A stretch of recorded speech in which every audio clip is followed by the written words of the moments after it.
Hello everyone, welcome to my channel online ST with Manoj Gupta में आपका स्वागत है दोस्तों। हम लोग यूथ कंपटीशन के इसमें राजनीतिक विज्ञान के पीवाईक्यू को सॉल्व कर रहे हैं। तो चलिए हम लोग क्वेश्चन नंबर 790 से देखते हैं। इसके पहले हम लोगों ने क्वेश्चन को देख लिया है। अगर आप लोग नहीं देखे हों तो जाके के प्लेलिस्ट में देख सकते हैं दोस्तों। और आपको अगर ये वीडियो पसंद आए तो चैनल को लाइक शेयर सब्सक्राइब अवश्य करिएगा। तो चलिए देखते हैं क्वेश्चन नंबर 790 से। इसमें दिया गया है कि राज्य के स्वरूप के बारे में निम्नलिखित में से कौन सा कथन सही है। आपको बताना है इसमें कि राज्य के स्वरूप के बारे में कौन सा सही है। तो राज्य साधन है और साध्य दोनों। राज्य क्या है? साधन और साध्य दोनों है। ऑप्शन नंबर सी वाला राइट आंसर होगा। इसके एक्सप्लेनेशन दिया गया है। राज्य के स्वरूप के बारे में विचारकों के विभिन्न विचार हैं। राज्य साध्य और साधन दोनों है। जहां आदर्शवादी राज्य को साध्य व मानवीय विवेक की परिणति मानते हैं, वहीं उदारवादी राज्य को साधन मानते हैं। फिर उसके बाद आता है क्वेश्चन नंबर 791 है कि राज्य के सावयव सिद्धांत के समर्थक हैं। तो कौन है सावयव सिद्धांत के समर्थक? क्वेश्चन नंबर 791 का इसमें राइट आंसर होगा ब्लांस्की और हर्बर्ट स्पेंसर हैं। ब्लांस्की और हर्बर्ट स्पेंसर हैं। ऑप्शन नंबर का डी वाला राइट आंसर होगा। इसके एक्सप्लेनेशन दिया गया है। सावयव सिद्धांत के अंतर्गत राज्य को शरीर रूप माना गया है। इस सिद्धांत के अनुसार जिस प्रकार शरीर के विभिन्न अंग होते हैं और वह उनसे मिल करके बनता है, उसी प्रकार राज्य के विभिन्न अंग होते हैं और वह उनसे मिल करके बनता है।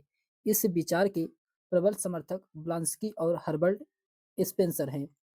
फिर उसके बाद आता है क्वेश्चन नंबर 792 है कि किसने कहा राज्य का आधार शक्ति नहीं इच्छा है। किसने कहा राज्य का आधार शक्ति नहीं इच्छा है? ये किसके द्वारा कहा गया है?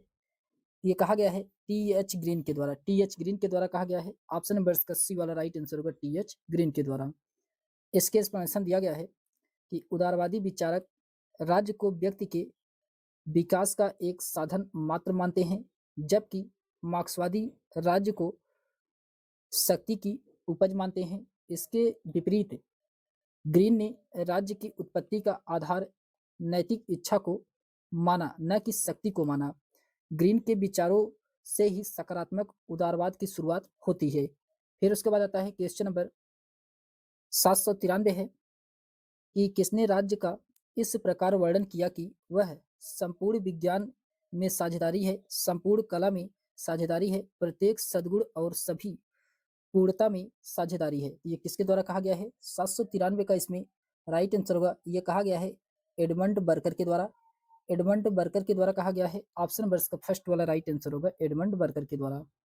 इसके एक्सप्लेनेशन दिया गया है कि एडमंड बर्कर जो कि 1729 से 1797 ईस्वी तक इंग्लैंड के अनुराग अनुदारवादी के अनुसार निस्संदेह समाज एक समझौता है, परंतु हमें यह समझ कर नहीं बैठना चाहिए कि राज्य नमक मिर्च के व्यवहार में साझेदारी है। यह संपूर्ण विज्ञान में साझेदारी है, संपूर्ण कला में साझेदारी है, प्रत्येक सद्गुण और सभी पूर्णता में साझेदारी है। फिर उसके बाद आता है क्वेश्चन नंबर 794 है कि निम्नलिखित में से कौन इंग्लैंड में लेसे फेयर सिद्धांत का प्रतिपादक नहीं था? तो कौन इंग्लैंड में लेसे फेयर सिद्धांत का प्रतिपादक नहीं था? क्वेश्चन नंबर 794 के इसमें राइट आंसर होगा Adam Smith. Adam Smith option number का फर्स्ट वाला राइट आंसर होगा एडम स्मिथ, ये जो कि नहीं था।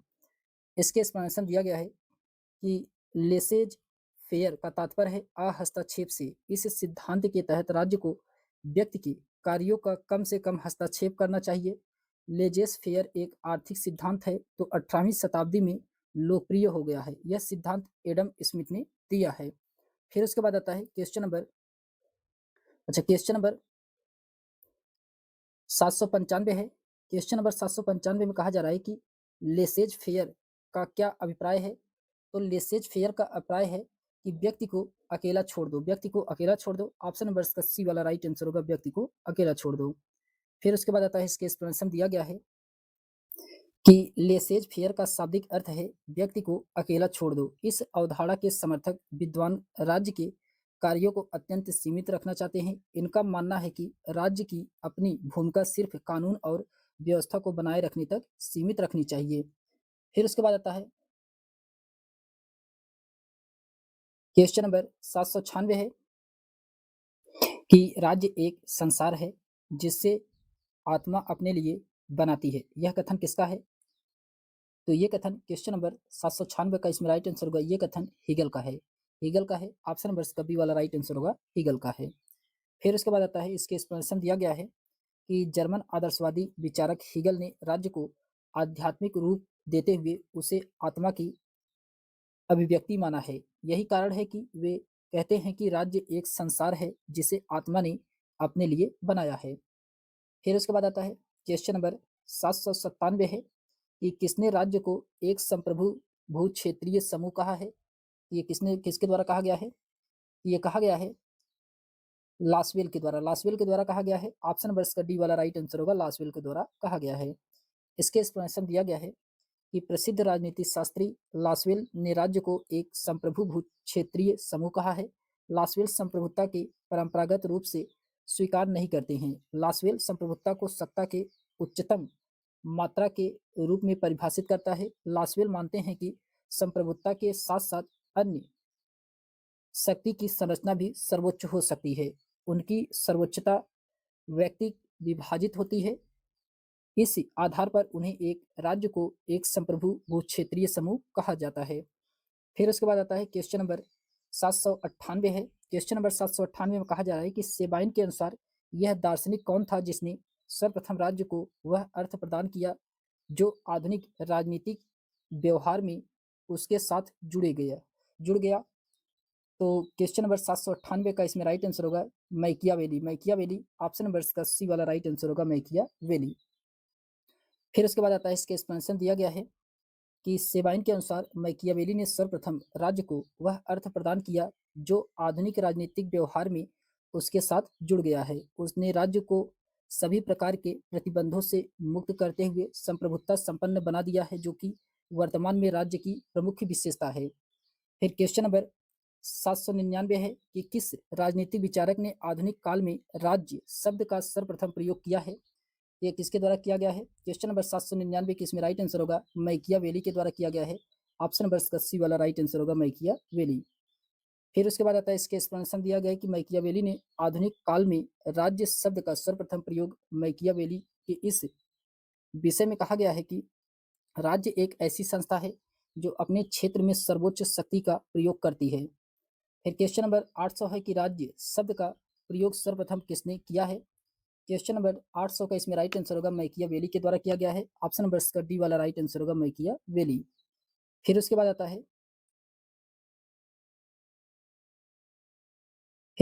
है इसके एक्सप्लेनेशन दिया गया है।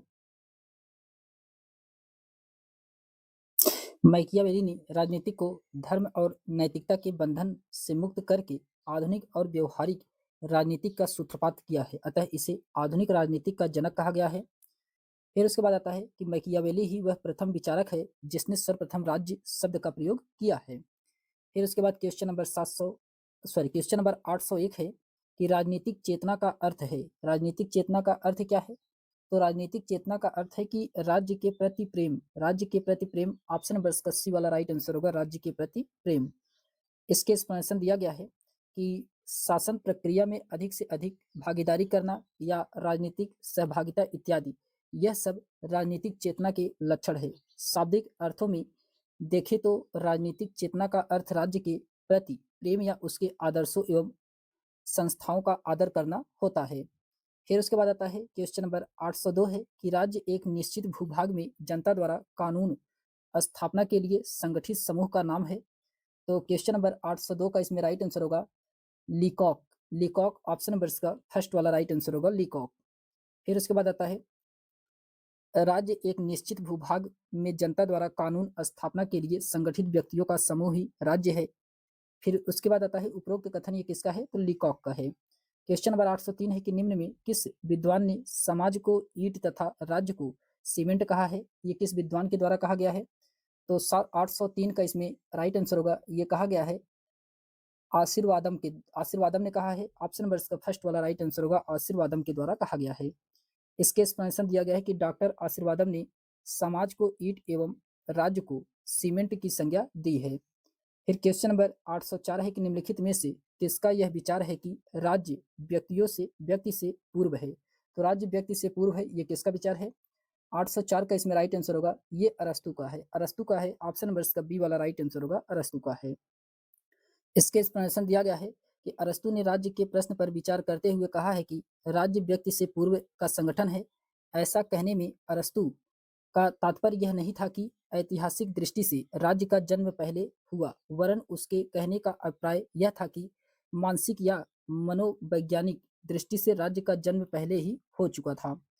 यह कैसे हुआ, इस संबंध में यह कहा जा सकता है कि राज्य का एक पूर्ण समुदाय है, व्यक्ति केवल एक तत्व है, पूर्णता पहले आती है, उसके बाद अंग। इसीलिए राज्य व्यक्तियों से पूर्ववर्ती है। राज्य क्या है? व्यक्तियों से पूर्ववर्ती है।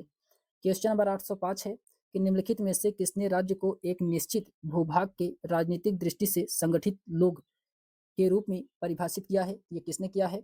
तो 805 का इसमें राइट आंसर होगा, ब्लांस्की के द्वारा ये किया गया है। ऑप्शन नंबर इसका बी वाला राइट आंसर होगा, ब्लांस्की के द्वारा किया गया है। फिर उसके बाद आता है, इसके एक्सप्लेनेशन दिया गया है कि ब्लांटस्ली ने राज्य एक निश्चित भूभाग के राजनीतिक दृष्टि से संगठित लोग के रूप में परिभाषित किया है। फिर उसके बाद आता है क्वेश्चन नंबर 806 है कि निम्नलिखित में से किसने कहा राज्य पृथ्वी पर ईश्वर है कि अवतरण है? ये किसके द्वारा कहा गया है? तो ये कहा गया है हीगल के द्वारा। हीगल के द्वारा कहा गया है। ऑप्शन नंबर इसका सी वाला राइट आंसर होगा, हीगल के द्वारा कहा गया है। फिर उसके बाद आता है, इसके एक्सप्लेनेशन दिया गया है कि हीगल जो कि आधुनिक युग में राज्य की सर्वशक्तिमत्ता का सबसे प्रमुख प्रतिपादक है।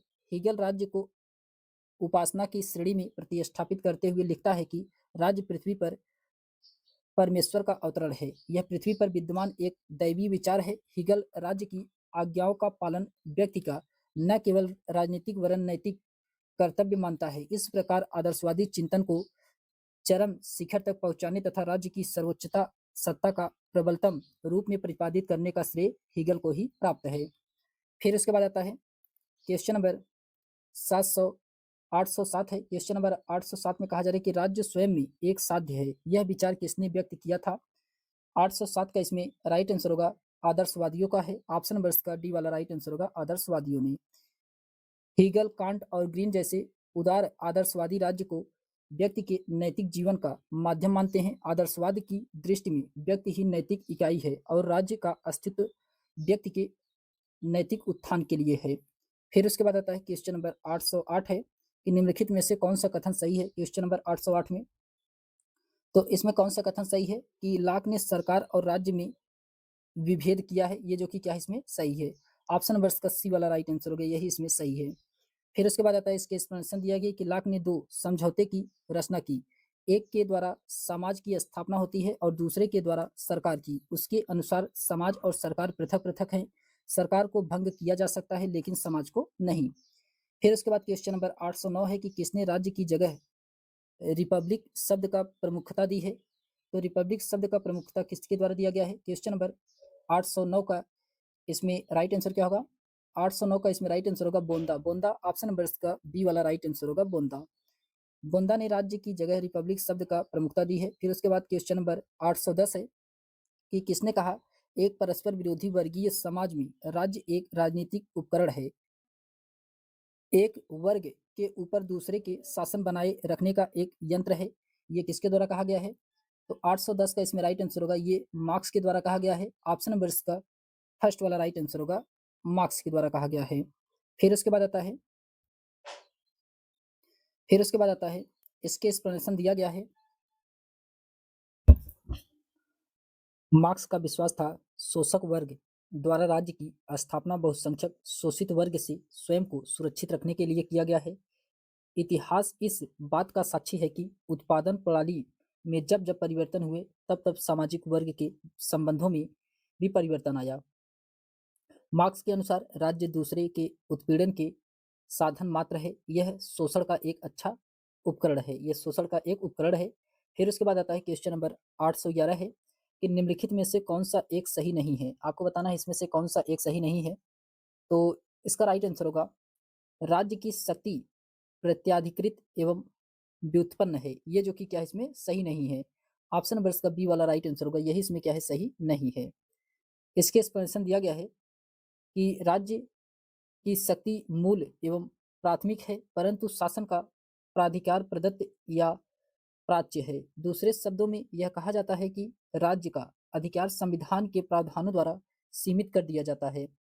फिर उसके बाद आता है क्वेश्चन नंबर 812 है कि निम्नलिखित में से कौन सा एक इस विचार का कि राज्य मानव शरीर का प्रतिरूप मात्र है समर्थक नहीं।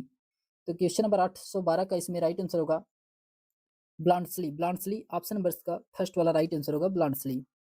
फिर उसके बाद आता है, इसके एक्सप्लेनेशन दिया गया है कि ब्लांडस्ली का मानना है कि राज्य मानव शरीर का प्रतिरूप मात्र है। ब्लांडस्ली राज्य के आंगिक सिद्धांत का समर्थक करता था। फिर क्वेश्चन नंबर 813 है कि निम्न में से किस एक ने रात्रि प्रहरी राज्य की अवधारणा का समर्थन किया है। तो ये किसने किया है? 813 का इसमें राइट आंसर होगा, ये क्या है? रॉबर्ट नोजिक ने। ऑप्शन नंबर का बी वाला राइट आंसर होगा रॉबर्ट नोजिक।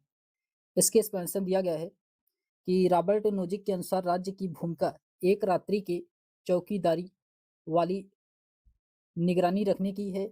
उन्होंने अपनी प्रसिद्ध पुस्तक एनार्की स्टेट एंड यूटोपिया 1976 में न्यूनतम राज्य के विचार का समर्थन किया है, इसीलिए नोजिक को अर्ध अराजकतावादी भी कहा जाता है। फिर उसके बाद आता है क्वेश्चन नंबर 814 है कि निम्नलिखित में से कौन सा एक राजनीतिक चिंतक के राज्य के नकारात्मक कार्यों की अवधारणा को प्रतिपादित करता है। ये कौन करता है? 814 का इसमें राइट आंसर होगा हर्बर्ट स्पेंसर के द्वारा। हर्बर्ट स्पेंसर के द्वारा ऑप्शन नंबर का बी वाला राइट आंसर होगा। इसके एक्सप्लेनेशन दिया गया है कि स्पेंसर एक ऐसा राजनीतिक चिंतक था जिसने राज्य के नकारात्मक कार्यों की अवधारणा का प्रतिपादन किया है। वे राज्य को एक आवश्यक बुराई मानते थे। आवश्यक इसलिए कि समाज में हो रही आर्थिक गतिविधियां यद्यपि प्रतियोगिता के आधार पर स्वतंत्र रूप से चलेगी, किंतु न्याय व्यवस्था तब बाहरी नियंत्रण आदि के लिए राज्य या सरकार की आवश्यकता समझेगी। फिर उसके बाद आता है क्वेश्चन नंबर 815 है कि निम्नलिखित कथनों में से कौन सा एक सही है। आपको बताना है इसमें से कौन सा एक कथन सही है। तो एक समाजवादी राज्य भूमि एवं खानों का राष्ट्रीयकरण करना चाहता है, ये जो कि क्या है इसमें सही है। ऑप्शन नंबर का बी वाला राइट आंसर होगा। फिर उसके बाद आता है, इसके एक्सप्लेनेशन दिया गया है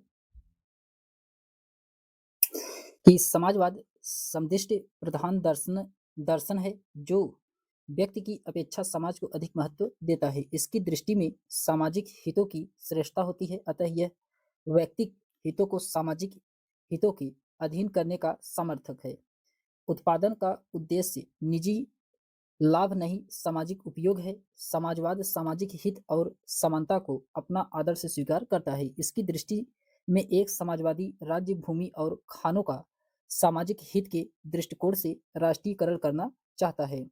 फिर उसके बाद क्वेश्चन नंबर 816 है कि राज्य उत्तम नैतिकता का प्रतिनिधित्व करता है, यह किसका मत है? क्वेश्चन नंबर 816 का इसमें राइट आंसर होगा, ये मत है कांट का। ऑप्शन नंबर इसका बी वाला राइट आंसर होगा, कांट का है। इसके एक्सप्लेनेशन दिया गया है कि रूसो की नैतिक इच्छा तथा सामान्य इच्छा के सिद्धांत में विश्वास करते हुए इमैनुअल कांट नैतिक इच्छा की स्वाधीनता का समर्थन करते हैं। इसका आशय है सच्चे अर्थों में केवल वही व्यक्ति स्वतंत्र है जो नैतिक रूप से स्वाधीन हो। स्वतंत्रता का अर्थ अनैतिक कार्य नहीं है। कांट के अनुसार राज्य एक नैतिक संवास है जिसका उद्देश्य व्यक्ति के लिए नैतिक व न्याय संगत जीवन संभावना बनाना है। इसी प्रकार कांट के अनुसार राज्य उच्चतम नैतिकता का प्रतिनिधित्व करता है।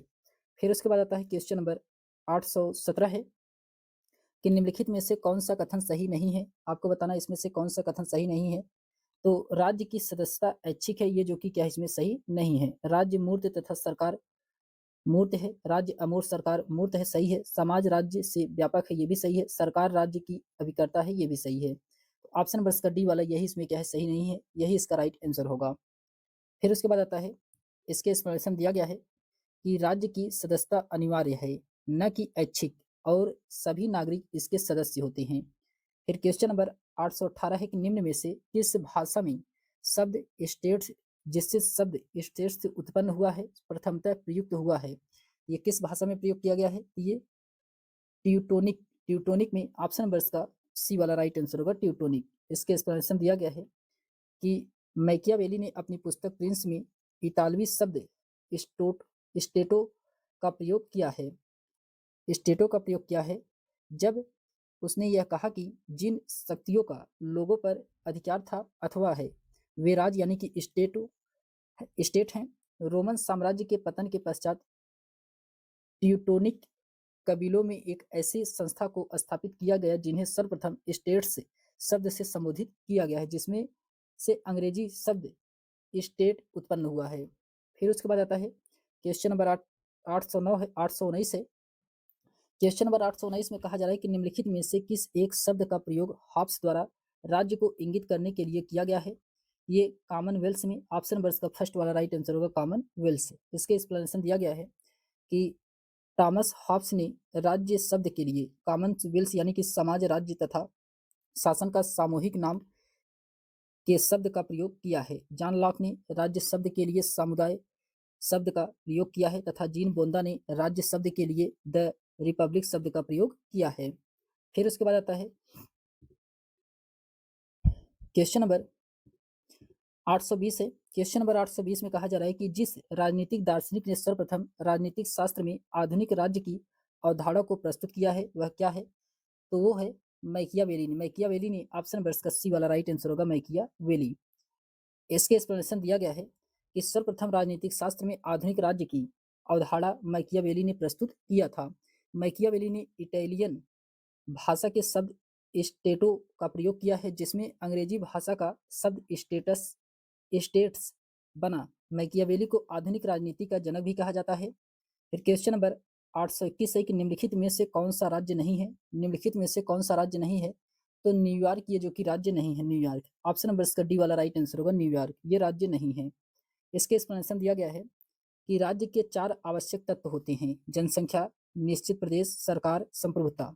संप्रभुता एक आधुनिक अवधारणा है। जिस राज्य के पास संप्रभुता होती है, अंतर्राष्ट्रीय दृष्टिकोण के अनुसार वही राज्य होता है। फ्रांस, ऑस्ट्रेलिया, गाम्बिया एक संप्रभु संपन्न राष्ट्र है, जबकि न्यूयॉर्क अमेरिका का एक नगर है। फिर उसके बाद आता है क्वेश्चन नंबर 822 से नीचे 2 कथन दिए गए हैं, आपको इसमें पढ़ करके बताना है कौन सा इसमें सही है। तो कथन में कहा जा रहा है कि टी.एच. ग्रीन के लिए राज्य का आधार इच्छा है, न कि शक्ति। ये क्या है? सही है। आर में कहा जा रहा है कि ग्रीन सर्वसत्तावादी था, ये जो कि क्या है? गलत है। ग्रीन सर्वसत्तावादी नहीं था। तो ए इसमें सही है, आर गलत है। तो इसका राइट आंसर होगा ए सही है, आर गलत है। तो ऑप्शन नंबर इसका सी वाला राइट आंसर होगा। फिर उसके बाद आता है इसके एक्सप्लेनेशन दिया गया है।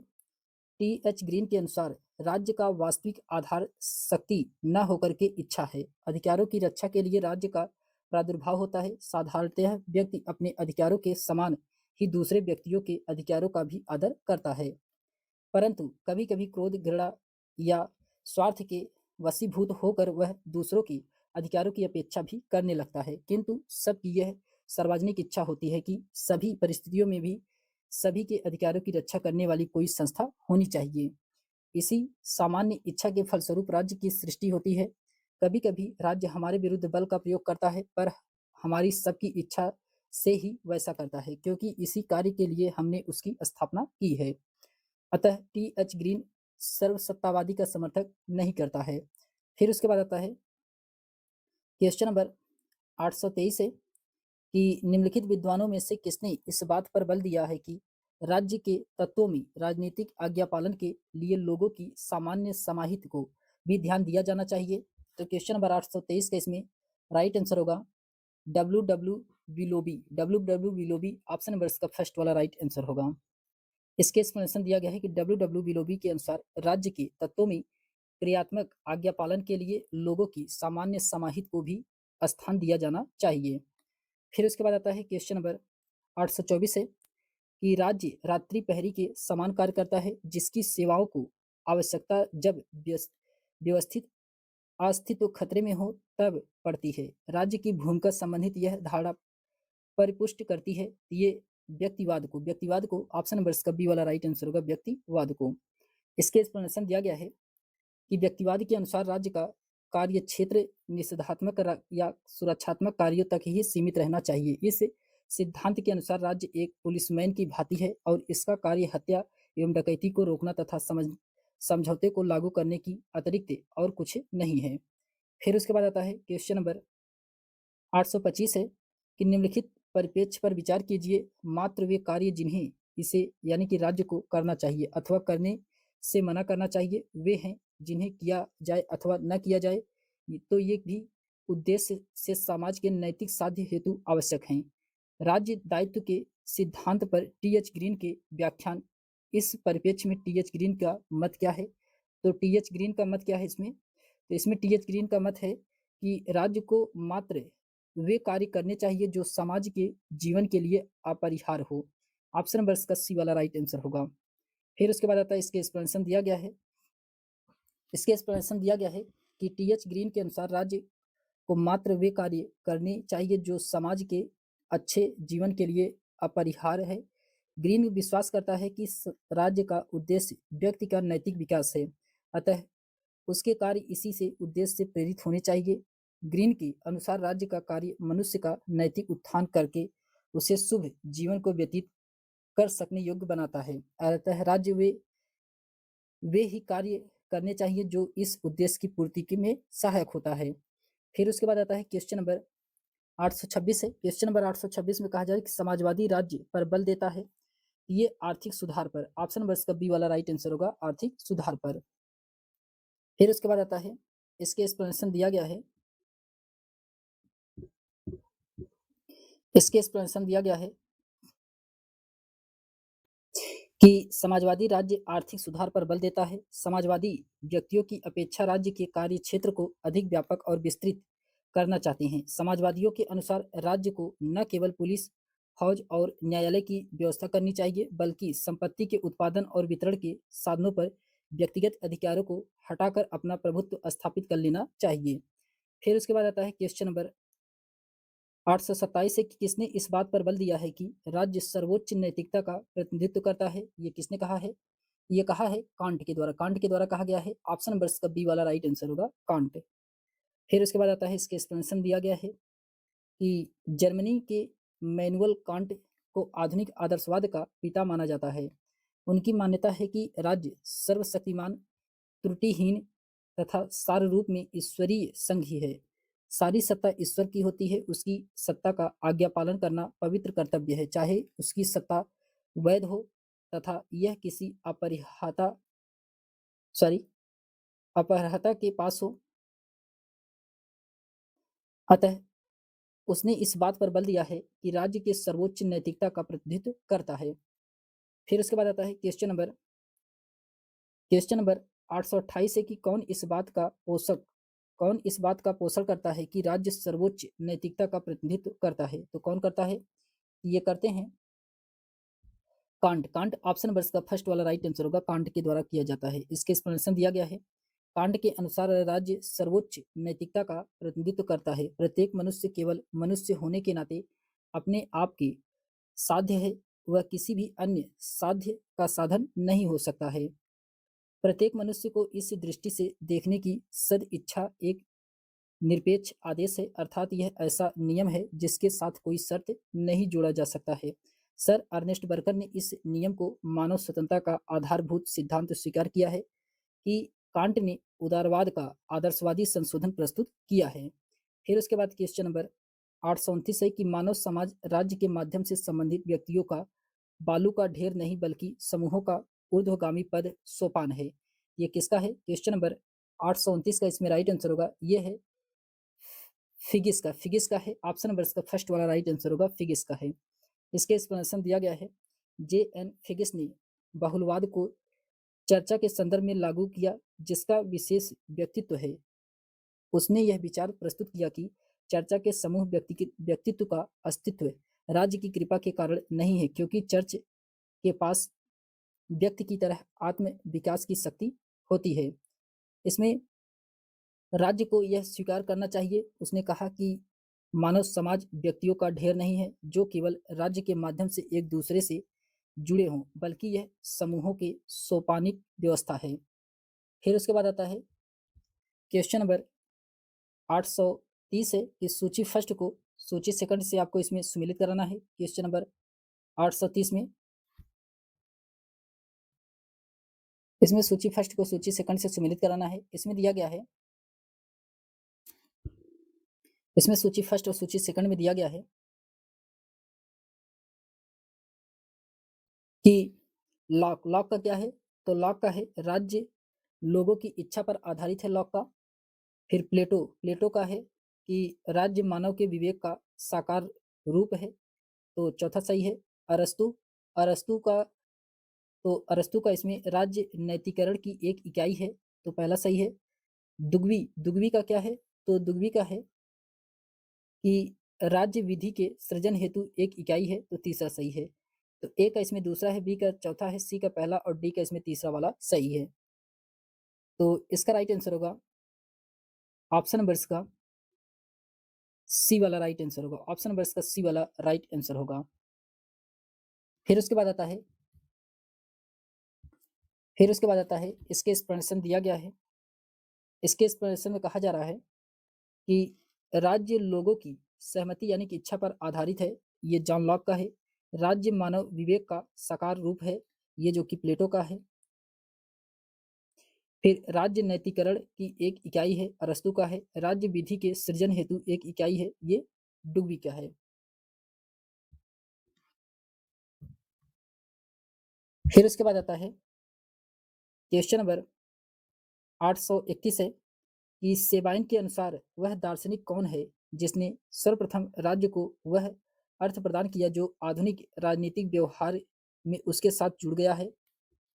तो क्वेश्चन नंबर 831 की इसमें राइट आंसर होगा मैकियावेली। मैकियावेली ऑप्शन नंबर इसका डी वाला राइट आंसर होगा मैकियावेली। इसके एक्सप्लेनेशन दिया गया है कि सबसे पहली बार मैकियावेली ने राज्य को एक ऐसी सर्वोच्च संस्था के रूप में चित्रित किया जो उसमें पाए जाने वाले सभी संघों, समुदायों और व्यक्तियों की सर्वोपर है। उसकी यह धारणा बाद में बोंदा, हॉब्स, ऑस्टिन आदि विचारकों के द्वारा संप्रभु राज्य की अवधारणा के रूप में विकसित हो गई। फिर उसके बाद आता है कि सेबाइन के अनुसार आधुनिक राजनीतिक प्रयोग में राज्य शब्द का जो अर्थ उसके निर्माण में मैकियावेली ने अन्य किसी राजनीतिक विचारक की अपेक्षा अधिक योगदान दिया है। फिर उसके बाद आता है क्वेश्चन नंबर 832 है कि मैन वर्सेस स्टेट नामक पुस्तक के लेखक कौन है। तो मैन वर्सेस स्टेट नामक पुस्तक के लेखक कौन है। 832 के इसमें राइट आंसर होगा स्पेंसर हैं। स्पेंसर हैं, ऑप्शन नंबर इसका सी वाला राइट आंसर होगा स्पेंसर। फिर उसके बाद आता है इसके एक्सप्लेनेशन दिया गया है कि the man versus states social statics first principle the study of sociology the power proper government the principle of sociology इत्यादि पुस्तकों के लेखक हर्बर्ट स्पेंसर हैं। फिर उसके बाद आता है क्वेश्चन नंबर 833 से कि राज्य की सापेक्ष स्वायत्तता की संकल्पना किसके नाम से जुड़ी हुई है। तो इसका राइट आंसर होगा, ये जुड़ा हुआ है ग्रामसी। ग्रामसी का ऑप्शन नंबर इसका सी वाला राइट आंसर होगा ग्रामसी का। फिर उसके बाद आता है इसके एक्सप्लेनेशन दिया गया है कि राज्य की सापेक्षा स्वायत्तता की संकल्पना ग्रामसी का साथ जुड़ा हुआ है। ग्रामसी की गणना असाधारण प्रतिभा के वामपंथी चिंतकों में होती है। ग्रामसी का जन्म इटली में हुआ था। उन्होंने अपना कुछ समय जेल में भी बिताया है। ग्रामसी ने राज्य के अनेक मान्यताओं को अस्वीकार करते हुए बुजुर्गों की राज्य का नया विश्लेषण प्रस्तुत किया है। फिर उसके बाद आता है क्वेश्चन नंबर 834 है कि राष्ट्रीय राज्य निम्नलिखित में से किसके प्रभाव का संयुक्त उत्पाद था।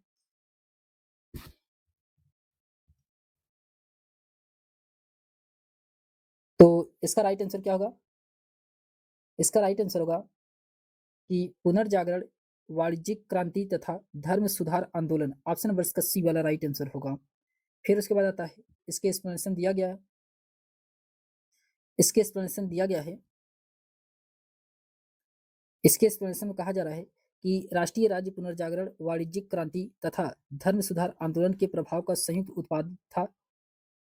15वीं और 16वीं शताब्दी से यूरोप में राष्ट्र राज्यों का उदय हुआ। तब जमींदारों और धर्माधिकारियों की शक्ति क्षीण हो चुकी थी और नए आर्थिक संबंधों के अलावा लोग राष्ट्रीयता, भाषा, संस्कृति की एकता तथा देश की प्राकृतिक सीमाओं इत्यादि के विचार से अस्थायी समूहों के रूप से जुड़ गए थे। फिर उसके बाद आता है क्वेश्चन नंबर 835 है। क्वेश्चन नंबर 835 में कहा जा रहा है कि नीचे लिखे गए चिंतकों में से किन लोगों ने राज्य को शक्ति के रूप में परिभाषित किया है। तो किसने राज्य को शक्ति के रूप में परिभाषित किया है? तो मैकियावेली है। ग्रीन है, सॉरी ग्रीन नहीं है, मैकियावेली है, ग्रीन नहीं है इसमें। नीत्शे है, ये सही है।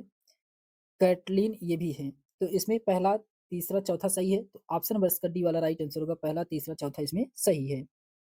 फिर उसके बाद आता है, इसके एक्सप्लेनेशन दिया गया है कि शक्ति सिद्धांत से मैकियावेली, नीत्शे, कैटलीन आदि संबंधित है। ग्रीन एक उदार आदर्शवादी विचारक है। फिर उसके बाद आता है क्वेश्चन नंबर 836 है। क्वेश्चन नंबर 836 में कहा जा रहा है कि समाजवादियों के अनुसार राज्य के निम्नलिखित में से कौन से कार्य हैं? तो क्वेश्चन नंबर 836 का इसमें राइट आंसर होगा, ये कौन कौन से कार्य है? शांति एवं व्यवस्था को बनाए रखना, ये जो कि है सही है। उत्पादन के साधनों का प्रबंध करना, ये भी सही है। फिर उसके बाद धर्म का संवर्धन, ये जो कि गलत है। और शिक्षा का विकास, ये भी इसमें क्या है? सही है। तो इसका राइट आंसर होगा पहला, दूसरा, चौथा इसका राइट आंसर होगा। पहला, दूसरा, चौथा इसका क्या है? राइट आंसर है। तो इसका राइट आंसर होगा ऑप्शन नंबर इसका डी वाला राइट आंसर होगा। फिर उसके बाद आता है, इसके एक्सप्लेनेशन दिया गया है कि समाजवादी विचारकों के अनुसार राज्य सकारात्मक भलाई का उपकरण है, अतः राज्य को सभी कार्य करने चाहिए। दिए गए विकल्पों में से धर्म का संवर्धन राज्य का कार्य नहीं है, क्योंकि धर्म व्यक्ति का व्यक्तिगत मामला होता है। इसीलिए वे उत्पादन के साधनों तथा वस्तुओं के विनिमय व वितरण पर सार्वजनिक स्वामित्व, प्रतियोगिता की समाप्ति, सामाजिक न्याय आदि की समर्थन करता है। अतः कहा जा सकता है कि एक समाजवादी राज्य आर्थिक समानता पर बल देता है। फिर उसके बाद आता है क्वेश्चन नंबर 837 है कि निम्नलिखित में से कौन सा एक राज्य की अत्यधिक प्रशंसा करता है? तो राज्य की अत्यधिक प्रशंसा कौन करता है? तो ये आदर्शवादी ऑप्शन नंबर का सी वाला राइट आंसर होगा, आदर्शवादी। इसके एक्सप्लेनेशन दिया गया है कि आदर्शवादी सिद्धांत में राज्य की अत्यधिक प्रशंसा की जाती है। आदर्शवादी सिद्धांत राज्य को प्राकृतिक व नैतिक संघ तथा व्यक्ति को राजनीतिक समुदाय का अभिन्न अंग माना जाता है। फिर इसके बाद आता है क्वेश्चन नंबर 838 है कि कार्ल मार्क्स की निम्नलिखित रचनाओं में से किसमें उसके श्रम के प्रति उदासीनता संबंधित विचार मिलते हैं? तो 838 का इसमें राइट आंसर होगा, ये मिलता है 1844 के इकोनॉमिक्स एंड फिलॉसफी मैन्युस्क्रिप्ट्स में। ऑप्शन नंबर इसका बी वाला राइट आंसर होगा। ऑप्शन नंबर इसका बी वाला राइट आंसर होगा। फिर उसके बाद आता है, इसके एक्सप्लेनेशन दिया गया है। फिर उसके बाद आता है, इसके एक्सप्लेनेशन दिया गया है।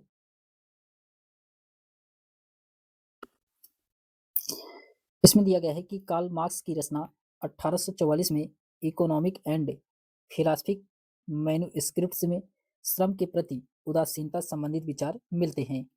फिर उसके बाद आता है क्वेश्चन नंबर 839 है कि निम्न में से किस एक वर्ग के विचारों ने वाद, प्रतिवाद और संवाद की द्वंद्वात्मक पद्धति का प्रयोग किया है? तो क्वेश्चन नंबर 839 का इसमें राइट आंसर होगा हेगेल और मार्क्स ने। ऑप्शन नंबर इसका सी वाला राइट आंसर होगा, हेगेल और मार्क्स। इसके एक्सप्लेनेशन दिया गया है कि हेगेल एवं मार्क्स ने अपने दर्शन में वाद, प्रतिवाद, संवाद की द्वंद्वात्मक पद्धति का प्रयोग किया है। द्वंद्वात्मक पद्धति का अभिप्राय परस्पर विरोधी विचारों एवं तर्कों के टकराव से सत्ता की प्राप्ति करना। इन दोनों के लिए तीन चरण वाद, यानी कि इसमें तीन चरण होते हैं, वाद, प्रतिवाद और संवाद बताए हैं। इसी तरह से सामाजिक परिवर्तन एवं विकास की प्रक्रिया तीन अवस्थाओं में संपन्न होती है। फिर उसके बाद क्वेश्चन नंबर 840 है कि माओ के अनुसार मार्क्सवादी क्रांति में कृषकों की भूमिका, तो क्या है कृषकों की भूमिका? तो इसमें कृषकों की भूमिका महत्वपूर्ण होगी। ऑप्शन नंबर सी वाला राइट आंसर होगा, महत्वपूर्ण होगी।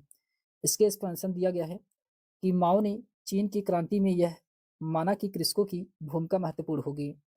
मार्क्स के अनुसार आधुनिक युग में साम्यवादी क्रांति के दौरान श्रमिक वर्ग की भूमिका महत्वपूर्ण होगी, जबकि माओ का मानना था कि मार्क्सवादी क्रांति में कृषकों की भूमिका महत्वपूर्ण होगी।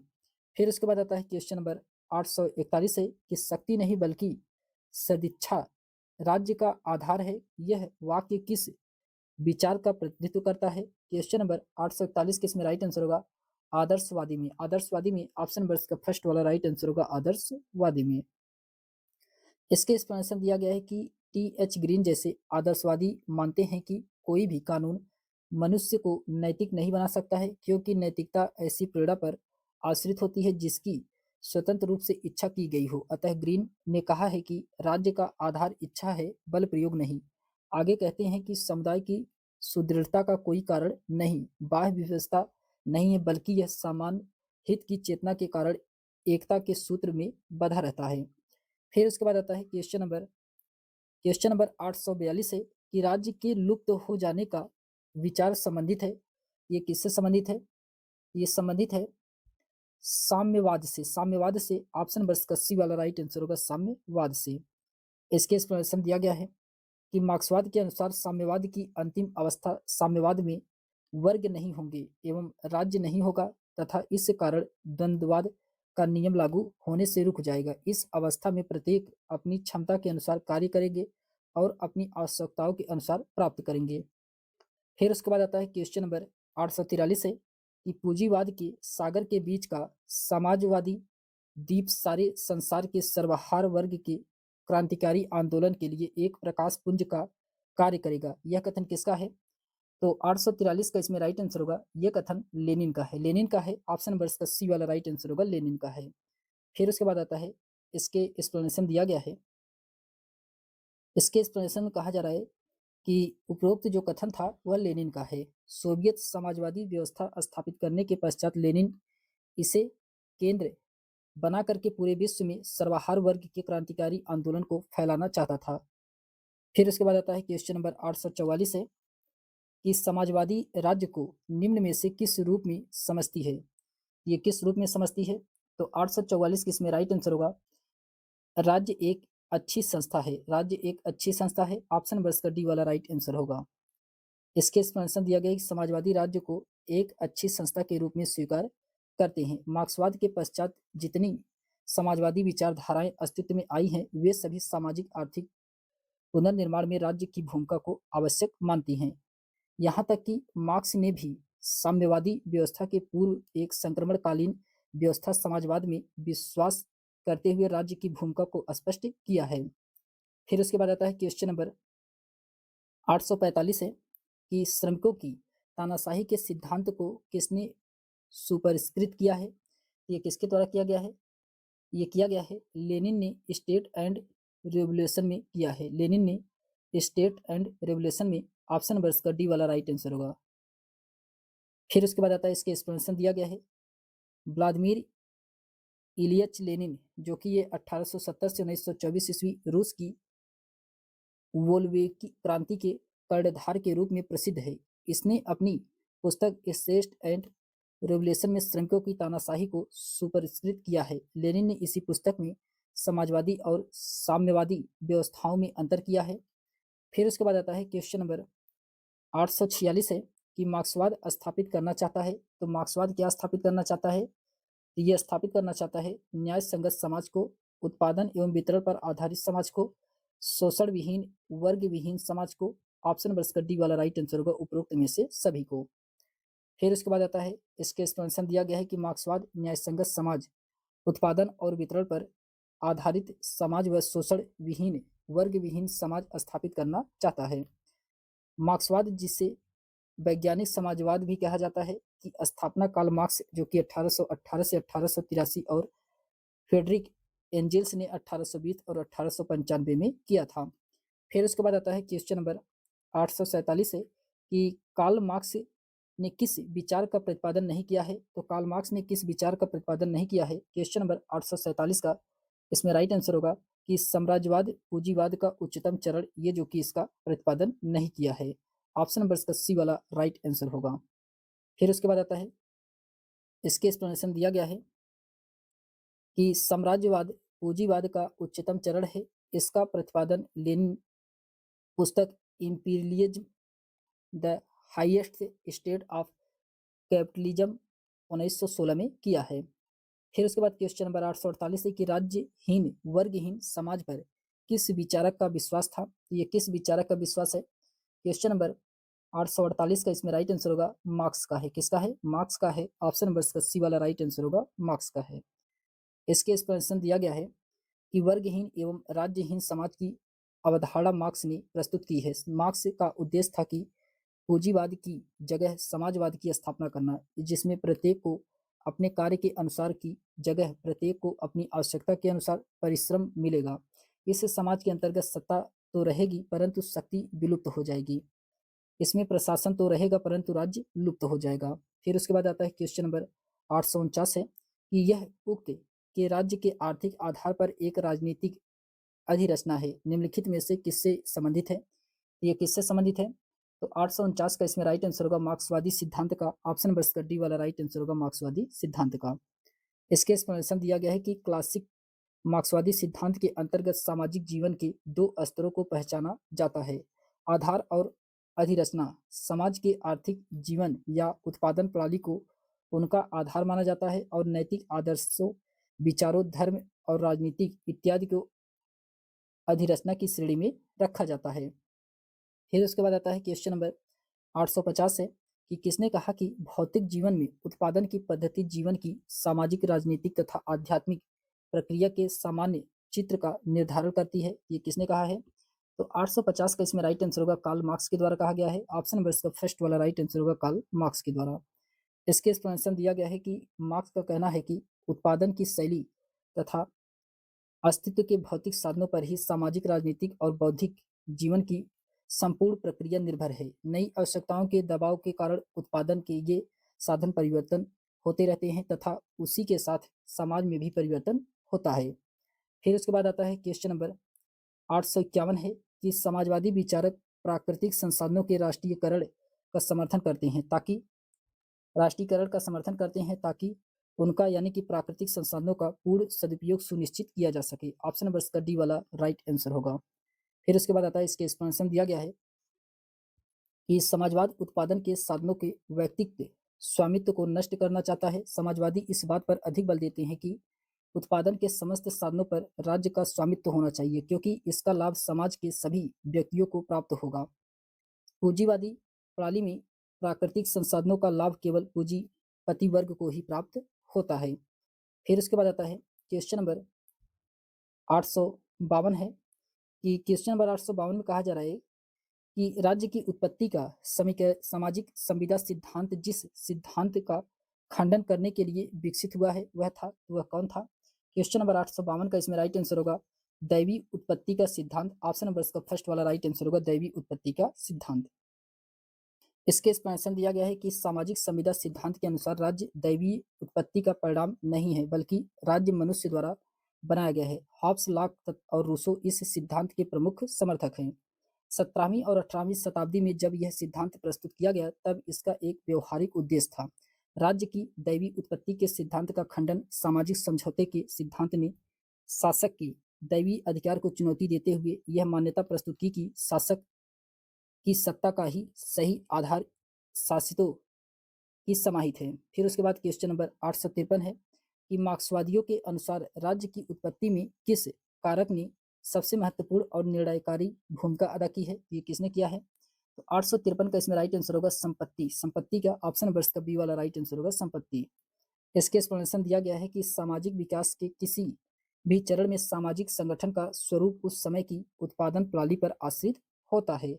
एक वर्ग उत्पादन के साधनों का स्वामी बन गया है और दूसरा उसकी सेवा करने को विवश हो गया है। इसी तरह समाज धनवान और निर्धन वर्गों में विभाजित हो गया है। धनवान वर्ग ने अपनी निजी संपत्ति की रक्षा के लिए आवश्यक कायदे कानून और उनका पालन कराने संयंत्र का आविष्कार किया। मार्क्सवादियों के अनुसार यही राज्य की उत्पत्ति का मूल कारण है। फिर उसके बाद आता है क्वेश्चन नंबर 854 है कि मार्क्सवादियों का अंतिम उद्देश्य क्या था? तो मार्क्सवादियों का जो अंतिम उद्देश्य है यह है राज्य विहीन समाज की स्थापना करना। ऑप्शन नंबर इसका डी वाला राइट आंसर होगा। फिर उसके बाद आता है इसके एक्सप्लेनेशन दिया गया है कि मार्क्सवादियों के अनुसार राज्य पूंजीपतियों की कार्यकारिणी समिति है जिसके बदले पर शोषण को वैध बनाया जाता है और क्रांति के विचारों को कुचला जाता है। अतः शोषण का अंत करने के लिए मार्क्सवादियों का अंतिम उद्देश्य राज्य विहीन की समाज की स्थापना करता है। फिर उसके बाद आता है क्वेश्चन नंबर 855 है कि 20वीं शताब्दी में निम्नलिखित में से कौन सकारात्मक उदारवाद का प्रतिपादक नहीं है? तो क्वेश्चन नंबर 855 का इसमें राइट आंसर होगा नोजिक। नोजिक ऑप्शन नंबर इसका सी वाला राइट आंसर होगा नोजिक। इसके एक्सप्लेनेशन दिया गया है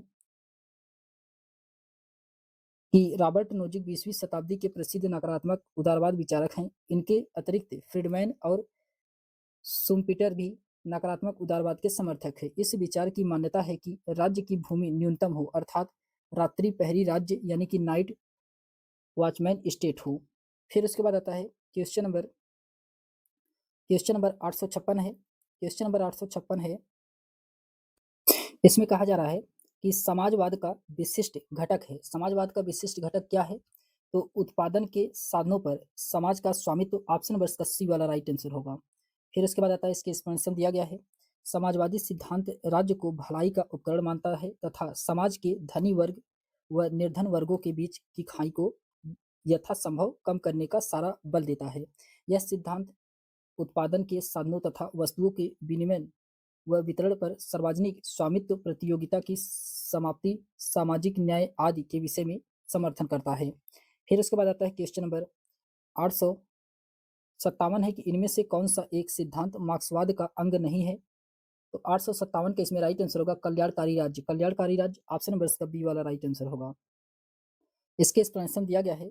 वैज्ञानिक समाजवाद मार्क्स का अंग है। द्वंद्वात्मक भौतिकवाद, ऐतिहासिक भौतिकवाद, इतिहास की भौतिकवादी या आर्थिक व्याख्या, वर्ग संघर्ष, मूल का श्रम सिद्धांत यानी कि अतिरिक्त मूल्य का सिद्धांत आदि है। फिर उसके बाद आता है क्वेश्चन नंबर 858 है कि मार्क्सवाद के अनुसार क्वेश्चन नंबर 858 के इसमें राइट आंसर होगा राज्य एक वर्ग संरचना है। ऑप्शन नंबर इसका फर्स्ट वाला राइट आंसर होगा। फिर उसके बाद आता है, इसके एक्सप्लेनेशन दिया गया है कि मार्क्सवाद के अनुसार राज्य एक वर्ग संरचना है। इसमें मुख्यतः दो वर्ग पाए जाते हैं, एक शासक वर्ग और दूसरा शासित वर्ग। शासक वर्ग शोषित होता है एवं शासित वर्ग शोषित होता है। हर काल में दो वर्गों के मध्य संघर्ष चलता रहता है। पूंजीवादी समाज में भी बुजुर्गा वर्ग एवं सर्वाहार वर्ग विद्यमान है। शोषण मुक्त समाज के लिए मार्क्स राज्य को अनावश्यक बुराई मानता है एवं वर्ग विहीन समाज के निर्माण की बात करता है। फिर उसके बाद आता है क्वेश्चन नंबर 859 है कि निम्न में से लेसे फेयर की सही व्याख्या क्या है? तो लेसे फेयर की सही व्याख्या इसमें है कि मनुष्य को अकेला छोड़ दो। ऑप्शन नंबर इसका सी वाला राइट आंसर होगा, मनुष्य को अकेला छोड़ दो। फिर उसके बाद आता है, इसके एक्सप्लेनेशन दिया गया है कि लेसे फेयर का अर्थ होता है कि मनुष्य को अकेला छोड़ दो। इस शब्द की उत्पत्ति लेट डू से हुई है। इसमें किसी भी प्रकार के सरकारी हस्तक्षेप नहीं होता है। क्वेश्चन नंबर 860 है कि यह विचार की विधि एवं स्वतंत्रता एक दूसरे के विरुद्ध समर्थित है। यह किसका है? तो अराजकतावादियों के द्वारा है। ऑप्शन नंबर इसका बी वाला राइट आंसर होगा। फिर उसके बाद आता है, इसके एक्सप्लेनेशन दिया गया है कि अराजकतावादी न केवल राज्य बल्कि उसके द्वारा बनाई गई किसी विधि को स्वतंत्रता के विरुद्ध मानते हैं। राज्य विभिन्न संस्थाओं और अनेक विधि अध्यादेशों द्वारा व्यक्ति की स्वतंत्रता पर प्रतिबंध लगाता है। अतः व्यक्ति के स्वच्छंद विकास के लिए राज्य के साथ साथ विधियों को समाप्त कर देना चाहिए। फिर उसके बाद क्वेश्चन नंबर 861 है कि समाजवादी जोर देते हैं। 861 के इसमें राइट आंसर होगा आर्थिक समानता पर। ऑप्शन नंबर इसका बी वाला राइट आंसर होगा, आर्थिक समानता पर। इसके एक्सप्लेनेशन दिया गया है कि समाजवादी आर्थिक समानता पर जोर देते हैं। समाजवादी सिद्धांत समानता की स्थापना को अपना प्रमुख लक्ष्य मानते हैं। समाजवाद व्यक्तिवादी विचारधारा तथा पूंजीवादी अर्थव्यवस्था के विरोध पर आधारित है। उनके अनुसार आर्थिक विषमता ही सामाजिक भेदभाव और असमानता का कारण है तथा इससे राष्ट्र की उन्नति में बाधा पहुंचाती है। इसीलिए समाजवादी आर्थिक समानता पर जोर देते हैं। फिर उसके बाद आता है क्वेश्चन नंबर 862 है कि नव उदार पूंजीवाद का बौद्धिक जनक निम्नलिखित में से कौन सा समझा जाता है? क्वेश्चन नंबर 862 के इसमें राइट आंसर होगा एफ ए हेयक है। ऑप्शन नंबर इसका बी वाला राइट आंसर होगा। इसके एक्सप्लेनेशन दिया गया है। हेयक का उदारवाद आधुनिक पूंजीवादी कल्याणकारी राज्य में प्रचलित सकारात्मक उदारवाद से सर्वथा भिन्न है। उनके अनुसार सामाजिक सेवाओं की व्यवस्था को बाजार प्रणाली से पृथक रखना चाहिए। स्वयं बाजार को वितरण मूल्यक न्याय का साधन नहीं बनाने देना चाहिए। फिर उसके बाद आता है क्वेश्चन नंबर 863 है कि निम्नलिखित में से कौन सा कथन इसमें सही नहीं है? आपको बताना इसमें से कौन सा कथन सही नहीं है कि आदर्शवाद उदारवाद के साथ सह विस्तृत है। ये जो कि क्या इसमें सही नहीं है। ऑप्शन नंबर इसका फर्स्ट वाला राइट आंसर होगा। इसके एक्सप्लेनेशन दिया गया है कि प्रश्नगत कथनों में इसमें जो कि पहला वाला क्या था सही नहीं था। इसमें दिया गया है कि आदर्शवाद उदारवाद के साथ सह विस्तृत आदर्श है या आदर्शवाद उदारवाद से बहुत ही पुरानी अवधारणा है। फिर उसके बाद आता है क्वेश्चन नंबर 864 है कि नव उदारवादी अपने लाखवादी ब्रह्मांड से अंतर्राष्ट्रीय साम्राज्य सृजित करने की चेष्टा करते हैं जो निम्नलिखित में से क्या अधिकतम करता है। तो इसका राइट आंसर होगा प्रकृति का विवेकपूर्ण दोहन। प्रकृति का विवेकपूर्ण दोहन ऑप्शन नंबर इसका फर्स्ट वाला राइट आंसर होगा। फिर उसके बाद आता है इसके एक्सप्लेनेशन दिया गया है कि नव उदारवादी अपने लाखवादी ब्रह्मांड से अंतर्राष्ट्रीय साम्राज्य सृजित करने की चेष्टा करते हैं जो प्रकृति का अधिकतम विवेकपूर्ण दोहन करता है। फिर उसके बाद आता है क्वेश्चन नंबर 865 है। क्वेश्चन नंबर 865 है कि निम्नलिखित राजनीतिक सिद्धांतों में से कौन सा राज्य को एक आवश्यक बुराई मानता है। तो क्वेश्चन नंबर 865 का इसमें राइट आंसर होगा व्यक्तिवाद। ऑप्शन नंबर इसका डी वाला राइट आंसर होगा व्यक्तिवाद। इसके एक्सप्लेनेशन दिया गया है कि व्यक्तिवादी जो कि राजनीतिक सिद्धांत राज्य को एक आवश्यक बुराई के रूप में चित्रित करते हैं जबकि अराजकतावादी राज्य को एक अनावश्यक बुराई मानते हैं। फांसीवादी राज्य को शोषण का यंत्र तथा समाजवाद राज्य के द्वारा एक समताकारी समाज का निर्माण करना चाहते हैं। फिर उसके बाद आता है क्वेश्चन नंबर 866 है कि आधुनिक उदारवाद परंपरा उदारवाद से भिन्न है क्योंकि क्वेश्चन नंबर 866 का इसमें राइट आंसर होगा यह विश्व को सभी प्रकार से अत्याचारों एवं शोषण से मुक्त रखना चाहते हैं। ऑप्शन नंबर इसका डी वाला राइट आंसर होगा। इसके एक्सप्लेनेशन दिया गया है कि आधुनिक उदारवाद जिसे सकारात्मक उदारवाद भी कहा जाता है यह विश्व को सभी प्रकार के अत्याचारों एवं शोषण से मुक्त रखना चाहते हैं। यह समाज के पिछड़े तबके के उत्थान के लिए राज्य के कार्यकारी स्वरूप पर बल देता है।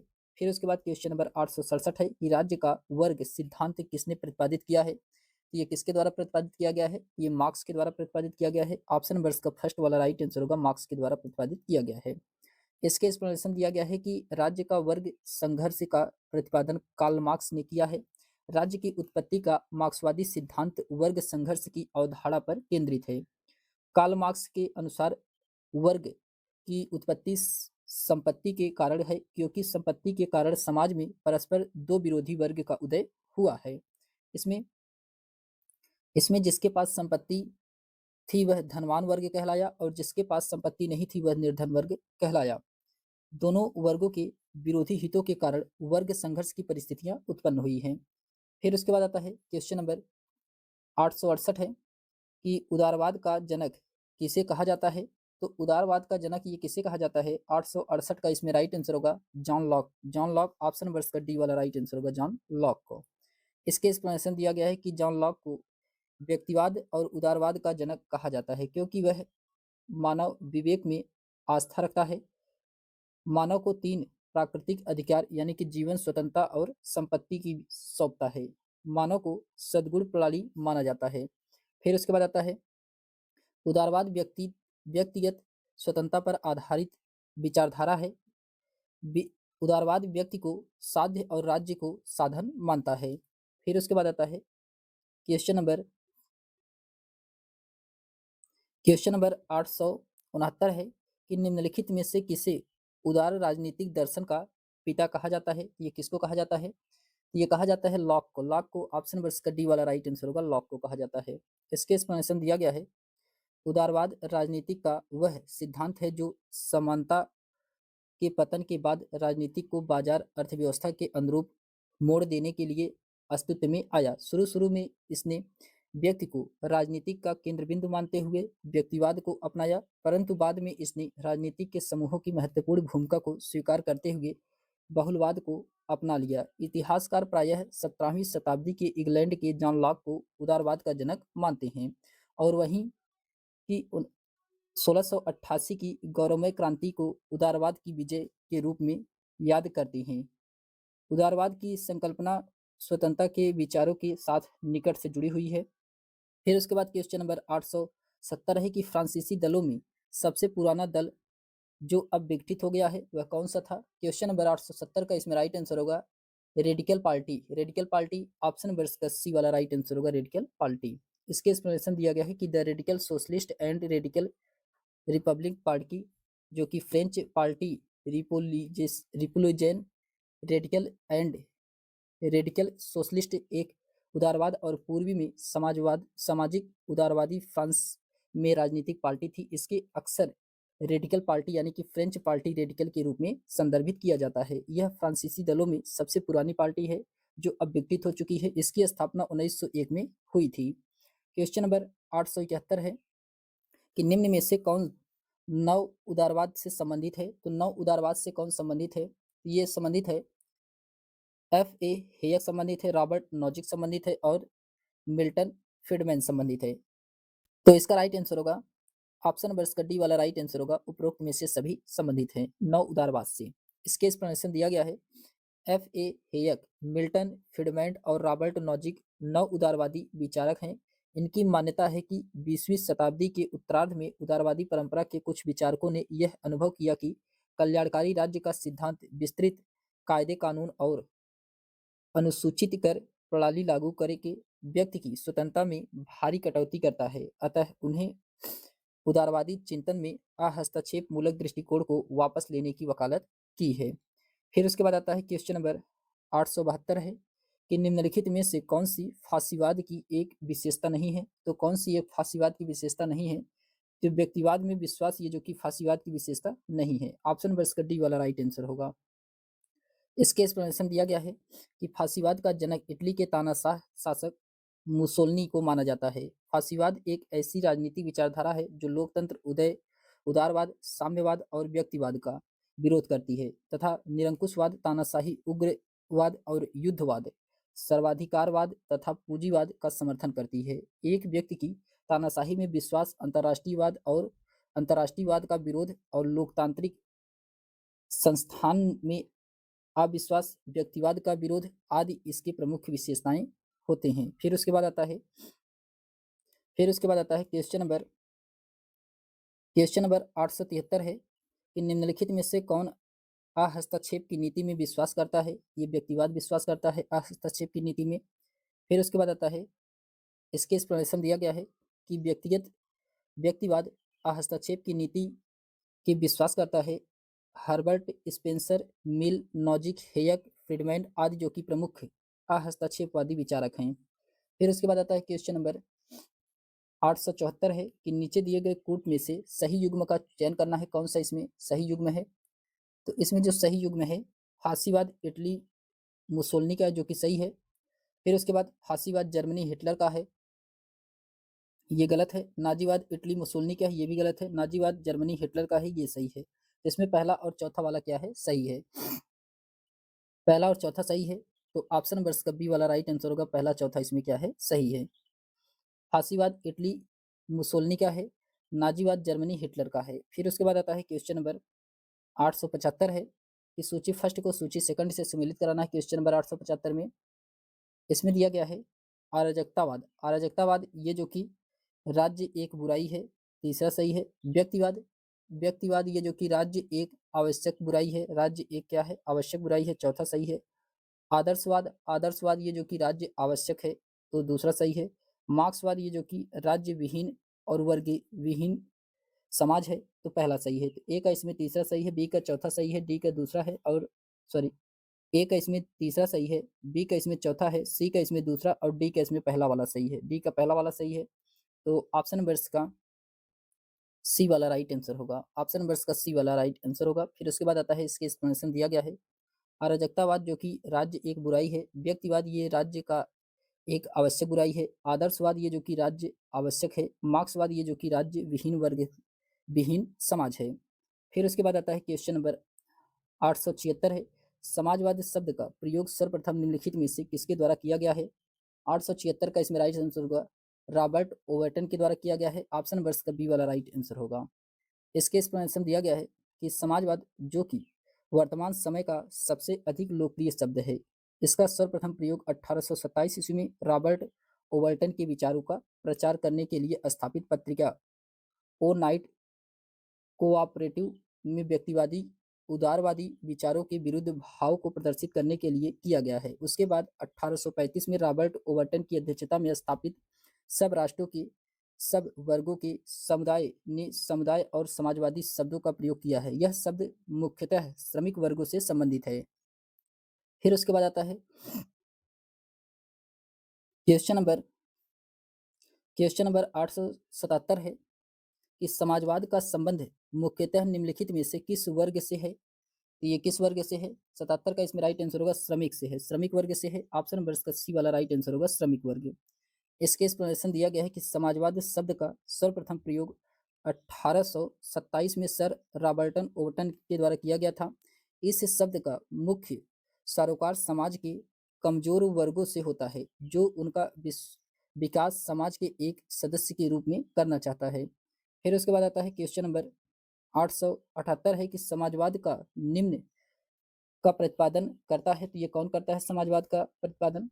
तो 78 का इसमें राइट आंसर होगा राज्य के द्वारा नियोजित होना। ऑप्शन नंबर का डी वाला राइट आंसर होगा। इसके एक्सप्लेनेशन दिया गया है समाजवाद प्रतिपादन करता है कि राज्य के द्वारा नियोजित हो। समाजवाद के समर्थक राज्य को सकारात्मक भलाई का उपकरण मानते हैं तथा समाज के धनी व निर्धन वर्गों के बीच की खाई को यथासंभव कम करने पर सारा बल देते हैं। इसके लिए वे उत्पादन के साधनों तथा वस्तुओं को विनिमय वितरण पर सार्वजनिक स्वामित्व प्रतियोगिता की समाप्ति सामाजिक न्याय आदि के विषय में समर्थन करते हैं। फिर उसके बाद आता है क्वेश्चन नंबर 879 है कि द्वंद्वात्मक भौतिकवाद का सिद्धांत निम्नलिखित में से किसका है? तो जिसका राइट आंसर होगा यह है वैज्ञानिक समाजवाद का। वैज्ञानिक समाजवाद का है। ऑप्शन नंबर इसका फर्स्ट वाला राइट आंसर होगा वैज्ञानिक समाजवाद का। इसके एक्सप्लेनेशन दिया गया है कि द्वंद्वात्मक पद्धति का प्रतिपादन आदर्शवादी विचारक हिगल ने किया है। हिगल ने चेतना को सृष्टि का सारतत्व मान करके द्वंद्वात्मक पद्धति का प्रतिपादन किया है। बाद में वैज्ञानिक समाजवाद के जनक कार्ल मार्क्स के द्वंद्वात्मक पद्धति के माध्यम से राज्य की भौतिकवादी व्याख्या की है। इस तरह मार्क्स ने द्वंद्वात्मक भौतिकवाद का प्रतिपादन किया है। फिर उसके बाद आता है क्वेश्चन नंबर 880 है कि उदारवाद का मूल तत्व है। उदारवाद का मूल तत्व क्या है? तो वैयक्तिक स्वतंत्रता है। ऑप्शन नंबर इसका फर्स्ट वाला राइट आंसर होगा वैयक्तिक स्वतंत्रता है। इसके एक्सप्लेनेशन दिया गया है कि उदारवाद राजनीति का वह सिद्धांत है जो सामंत की पतन के बाद राजनीति को बाजार अर्थव्यवस्था के अनुरूप मोड़ देने के लिए अस्तित्व में आया है। उदारवाद जिसका वास्तविक अर्थ है स्वतंत्रता या आज़ादी, उदारवाद के जनक के रूप में इंग्लैंड के जॉन लॉक का नाम लिया जाता है। इंग्लैंड की 1888 की गौरवमय क्रांति को उदारवाद विजय के रूप में याद किया जाता है। फिर उसके बाद आता है क्वेश्चन नंबर 881 है उदारवादी सिद्धांत के अनुसार राज्य क्या है? तो उदारवादी सिद्धांत के अनुसार राज्य किसी साध्य के लिए एक साधन है। ऑप्शन नंबर इसका फर्स्ट वाला राइट आंसर होगा।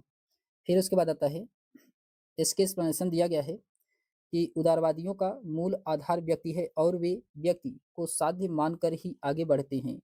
उनके अनुसार व्यक्ति का भौतिक बौद्धिक और आध्यात्मिक कल्याण उसकी रचनात्मक शक्तियों का विकास ही सबसे अधिक महत्वपूर्ण चीज है। समाज और राज्य तो साधन मात्र हैं और उनका महत्व उसी सीमा तक है जहां तक वे इस लक्ष्य की पूर्ति में सहायक होते हैं। फिर उसके बाद क्वेश्चन नंबर 882 है कि निम्नलिखित में से कौन सा दृष्टिकोण उदारवाद के सिद्धांत से संबंधित है? तो 882 का इसमें राइट आंसर होगा यह है प्रतिस्पर्धी समूह। प्रतिस्पर्धी समूह ऑप्शन नंबर इसका फर्स्ट वाला राइट आंसर होगा प्रतिस्पर्धी समूह। इसके एक्सप्लेनेशन दिया गया है कि उदारवाद सामंतवाद के पतन के बाद राजनीति को बाजार अर्थव्यवस्था के अनुरूप मोड़ देने के लिए अस्तित्व में आया। आरंभ में व्यक्ति की केंद्रित बिंदु मान करके शक्तिवाद को अपनाया किंतु बाद में समूहों के महत्व को स्वीकार करते हुए बहुलवाद को अपना लिया है। फिर क्वेश्चन नंबर 883 है कि व्यक्तिवाद का नैतिक औचित्य किसने प्रस्तुत किया है? ये लॉस्की के द्वारा प्रस्तुत किया गया है। ऑप्शन नंबर इसका डी वाला राइट आंसर होगा लॉस्की। इसके एक्सप्लेनेशन दिया गया है कि लॉस्की 20वीं शताब्दी के महान राजनीतिक शास्त्री माने जाते हैं। उन्होंने उदारवादी परंपरा का ऐतिहासिक विश्लेषण किया है, उसकी आलोचना की है, उसे ही आधारों पर खड़ा करने की चेष्टा की है। मिल और ग्रीन 19वीं शताब्दी के सकारात्मक उदारवादी थे, तो लॉस्की 20वीं शताब्दी के आलोचनात्मक और सकारात्मक उदारवादी थे। फिर उसके बाद आता है क्वेश्चन नंबर 884 है कि राजनीतिक क्षेत्र में उदारवाद ने अभिवचन किया है। राजनीतिक क्षेत्र में उदारवाद ने अभिवचन किया है तो ये चिंतन, लेखन, अभिव्यक्ति तथा प्रकाशन स्वतंत्रता के लिए। ऑप्शन नंबर डी वाला राइट आंसर होगा। इसके एक्सप्लेनेशन दिया गया है कि उदारवाद का राजनीतिक आधार सामाजिक समझौते के सिद्धांत तथा जॉन लॉक का दर्शन है।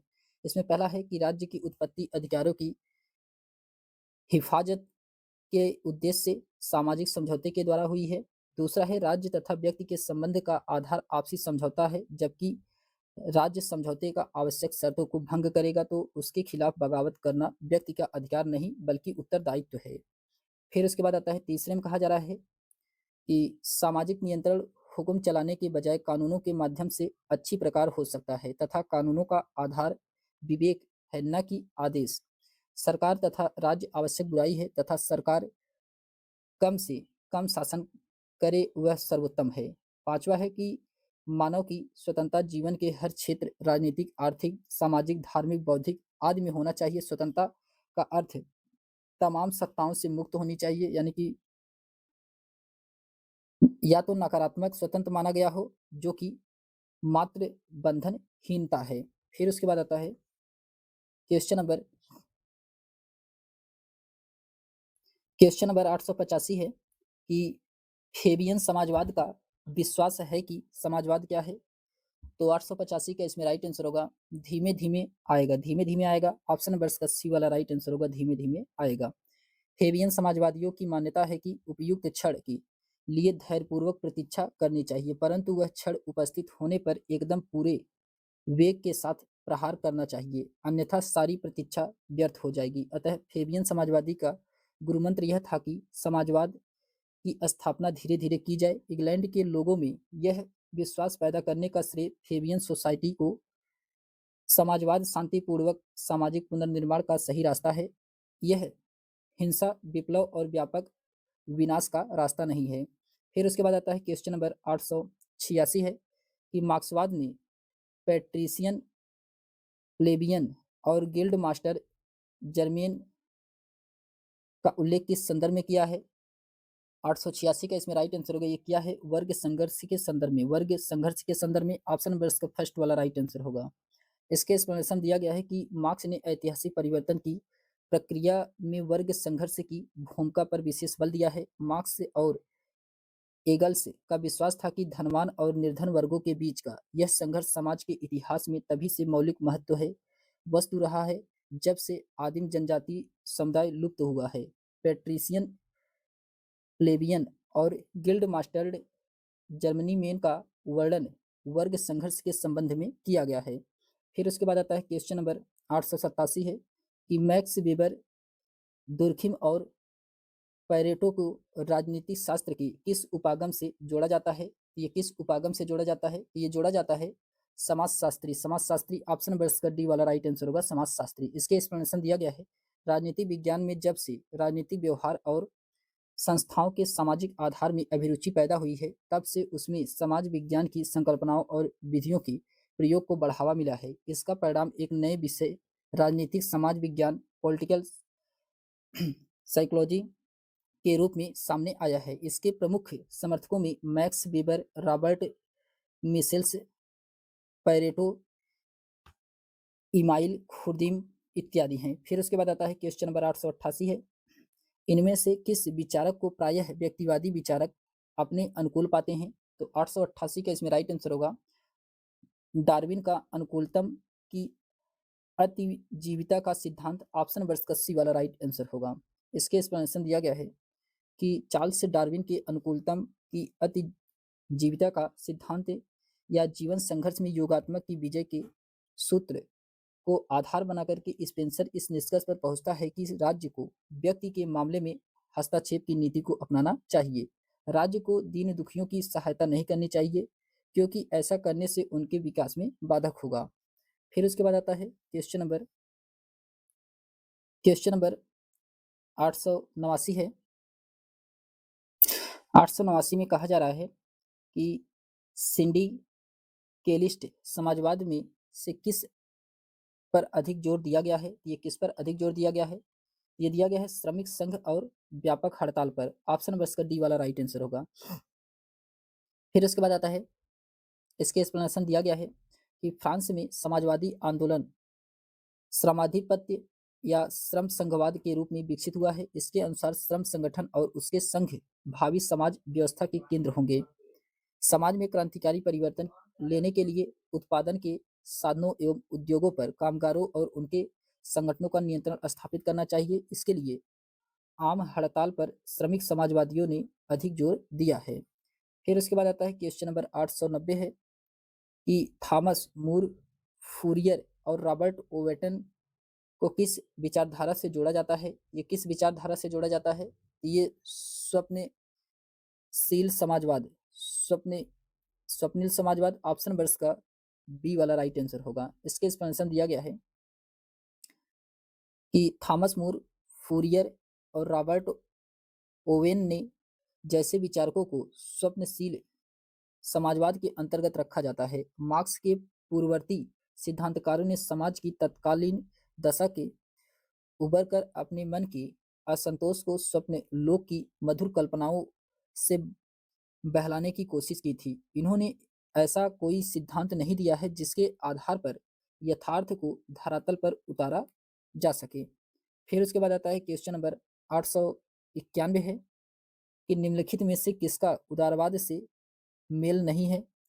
तो 891 का इसमें राइट आंसर होगा बुजुर्वा राज्य का। बुजुर्वा राज्य का ऑप्शन नंबर का फर्स्ट वाला राइट आंसर होगा बुजुर्वा राज्य का। इसके एक्सप्लेनेशन दिया गया है उदारवाद व्यक्ति की स्वतंत्रता को महत्वपूर्ण मानता है तथा इसके लिए समिति राज्य की अवधारणा की व्याख्या करता है। प्रतिनिधि सरकार लोक कल्याणकारी राज्य व समिति सरकार उदारवाद से मेल खाता है तथा बुजुर्वा राज्य मेल नहीं खाता है। क्वेश्चन नंबर 892 है कि राज्य साधन है साध्य नहीं है, यह सिद्धांत किसका है? तो व्यक्तिवाद का है। ऑप्शन नंबर का बी वाला राइट आंसर होगा व्यक्तिवाद का है। इसके एक्सप्लेनेशन दिया गया है कि उदारवाद के प्रारंभिक चरण को व्यक्तिवाद कहा जाता है। व्यक्तिवादी विचारधारा इस मान्यता पर आधारित है कि राज्य को व्यक्ति के मामले में हस्तक्षेप के सिद्धांत का पालन करना चाहिए। व्यक्तिवादी विचारक मानते हैं कि व्यक्ति अपना हित स्वयं समझे, अर्थात यह विचारधारा संपत्तिशाली का हित चाहता है। व्यक्तिवादी राज्य को केवल साधन मानते हैं और व्यक्ति को साध्य मानते हैं। व्यक्तिवादी राज्य को आवश्यक बुराई मानते हैं। फिर उसके बाद आता है क्वेश्चन नंबर 893 है कि राजनीतिक सिद्धांत जो नागरिकों के व्यक्तिगत जीवन में न्यूनतम हस्तक्षेप करे उसे क्या कहते हैं? तो उसको क्या कहा जाता है? तो उसको कहा जाता है व्यक्तिवाद। व्यक्तिवाद कहा जाता है। ऑप्शन नंबर का सी वाला राइट आंसर होगा व्यक्तिवाद कहा जाता है। फिर उसके बाद आता है इसके एक्सप्लेनेशन दिया गया है कि व्यक्तिवाद एक ऐसी विचारधारा है जिनके चिंतन का केंद्र बिंदु व्यक्ति होता है। व्यक्तिवाद व्यक्ति को केंद्र में रखकर ही अपने संपूर्ण चिंतन को विकसित करता है। यह व्यक्ति के जीवन में राज्य के न्यूनतम हस्तक्षेप का समर्थन करता है। फिर उसके बाद आता है क्वेश्चन नंबर 894 है कि राज्य एक आवश्यक बुराई है, यह कथन किसका है? तो राज्य एक आवश्यक बुराई है, यह कथन व्यक्तिवादियों का है। ऑप्शन नंबर इसका डी वाला राइट आंसर होगा व्यक्तिवादियों का है। इसके एक्सप्लेनेशन दिया गया है कि राज्य एक आवश्यक बुराई है, यह विचार व्यक्तिवादियों का है। राज्य आवश्यक है किंतु बुरा है। राज्य के संबंध में व्यक्तिवादियों का ऐसा विचार इसलिए है क्योंकि राज्य आवश्यक है, क्योंकि यह हमें सुरक्षा देता है। बुराई इसलिए है क्योंकि यह तमाम कानूनों के माध्यम से व्यक्तियों के ऊपर प्रतिबंध लगाता है। फिर उसके बाद क्वेश्चन नंबर 895 है उदारवाद किसका हित चाहता है? उदारवाद ये किसका हित चाहता है? ये धनवानों का हित चाहता है। ऑप्शन नंबर इसका बी वाला राइट आंसर होगा धनवानों का। इसके एक्सप्लेनेशन दिया गया है कि उदारवाद राजनीतिक विज्ञान की प्रथम विचारधारा मानी जाती है। जॉन लॉक को उदारवाद का जनक माना जाता है। उदारवाद एक ऐसी विचारधारा है जिनके चिंतन का मुख्य केंद्र बिंदु स्वतंत्र होता है। यह स्वतंत्रता से रंचमात्र भी समझौता नहीं करता है। फिर उसके बाद आता है क्वेश्चन नंबर 896 है कि मानव विवेक में आस्था निम्न में से किस विचारधारा में है? तो ये है उदारवाद में। ऑप्शन नंबर का बी वाला राइट आंसर होगा उदारवाद में। इसके एक्सप्लेनेशन दिया गया है उदारवाद का जनक जॉन लॉक को माना जाता है। लॉक का मानना है कि व्यक्ति एक विवेकशील प्रणाली है। लॉक ने प्राकृतिक अवस्था में 3 प्रकार के अधिकार बताए हैं। पहला है जीवन का अधिकार, दूसरा है स्वतंत्रता का अधिकार, तीसरा है संपत्ति का अधिकार। फिर उसके बाद आता है क्वेश्चन नंबर 897 है कि फांसीवादी की फासीस शब्द का अर्थ क्या है? तो फासीस शब्द का अर्थ होता है कि प्राचीन रोम के अधिकारों की शक्ति की प्रति के रूप में दंडों का समूह होता है। ऑप्शन नंबर इसका फर्स्ट वाला राइट आंसर होगा। इसके एक्सप्लेनेशन दिया गया है कि अंग्रेजी के फासिज्म शब्द की उत्पत्ति इतालवी शब्द फांसियों से हुई है, जिसका अर्थ है कि डंडों का गट्ठर जो कुल्हाड़ी के मुठ के चारों ओर लाल फीते से बांधा होता है। फांसीवादी विचारधारा का उदय प्रथम विश्व युद्ध के बाद मुसोलिनी के नेतृत्व में इटली में हुआ था। फिर उसके बाद आता है क्वेश्चन नंबर 898 है कि फांसीवाद का जनक किस देश में हुआ है? तो फांसीवाद का जनक ये हुआ है इटली में। इटली में ऑप्शन नंबर इसका डी वाला राइट आंसर होगा, इटली में हुआ है। फिर उसके बाद आता है इसके एक्सप्लेनेशन दिया गया है कि फांसीवादी फीसियो नामक शब्द से बना है, जिसका प्रतीक कुल्हाड़ी और लकड़ियों का गट्ठर होता है। इसका उद्देश्य मुसोलिनी के नेतृत्व में इटली में हुआ था। यह एक सर्वाधिकारवादी विचारधारा है। क्वेश्चन नंबर 899 है कि अंतर्राष्ट्रीयता का विरोध किया। तो अंतर्राष्ट्रीयता का विरोध किसने द्वारा किया गया है? तो ये किया गया है फांसीवाद के द्वारा। फांसीवाद के द्वारा ऑप्शन नंबर इसका सी वाला राइट आंसर होगा, फांसीवाद के द्वारा। इसके एक्सप्लेनेशन दिया गया है तानाशाही या सर्वाधिकारवादी विचारधारा नाजीवाद या फांसीवाद अंतर्राष्ट्रीयतावाद का विरोध करके साम्राज्यवाद का समर्थन करता है। फांसीवाद विचारधारा राज्य के लिए युद्ध को सर्वोपरि मानता है। यह विचारधारा राज्य को ही सब कुछ मानता है एवं राज्य को दल एवं व्यक्ति दोनों से श्रेष्ठ मानता है। राज्य के विरुद्ध कोई कुछ नहीं कर सकता है। यह उपनिवेशवाद का समर्थन करता है। फिर उसके बाद आता है क्वेश्चन नंबर 900 है फांसीवाद विश्वास करता है कि क्वेश्चन नंबर 900 का इसमें राइट आंसर होगा। ये विश्वास करता है राज्य दल से श्रेष्ठ है। राज्य क्या है? दल से श्रेष्ठ है। ऑप्शन नंबर इसका फर्स्ट वाला राइट आंसर होगा। इसके एक्सप्लेनेशन दिया गया है कि फांसीवादी एक सर्वाधिकारवादी विचारधारा है जो मानव जीवन के प्रत्येक आयाम पर नियंत्रण का दावा करता है। यह दल की तुलना में राष्ट्र को प्राथमिकता देता है। फिर उसके बाद आता है क्वेश्चन नंबर 901 है कि फांसीवाद ने राज्य को मानता है। तो फांसीवाद ने राज्य को क्या मानता है? तो क्वेश्चन नंबर 901 का इसमें राइट आंसर होगा व्यक्तियों पर एक निरंकुश शक्ति मानता है। ऑप्शन नंबर इसका सी वाला राइट आंसर होगा। फिर उसके बाद आता है इसके एक्सप्लेनेशन दिया गया है कि फांसीवाद का जन्म इटली में हुआ था। इसके अनुसार राष्ट्र राज्य को आराध्य देवता के रूप में प्रतिष्ठित करके व्यक्ति का वर्चस्व सर्वस्व उसके चरणों में अर्पित कर दिया है। फांसीवाद का नारा है कि एक राष्ट्र एक दल एक नेता। क्वेश्चन नंबर 902 है कि फांसीवाद अधिक महत्व प्रदान करता है। तो ये किसको अधिक महत्व प्रदान करता है? तो इसका राइट आंसर होगा राष्ट्र को। राष्ट्र को ऑप्शन नंबर इसका सी वाला राइट आंसर होगा, राष्ट्र को। इसके एक्सप्लेनेशन दिया गया है कि यह विचार धारा राष्ट्र या राज्य नेता युद्ध एवं हिंसा को महत्व देता है, लेकिन इन सब में राष्ट्र या राज्य को अधिक महत्व देता है। राज्य देश की आंतरिक तथा बाह्य सुरक्षा की गारंटी अवश्य देता है, किंतु वह जनता की आध्यात्मिक रक्षा करता है,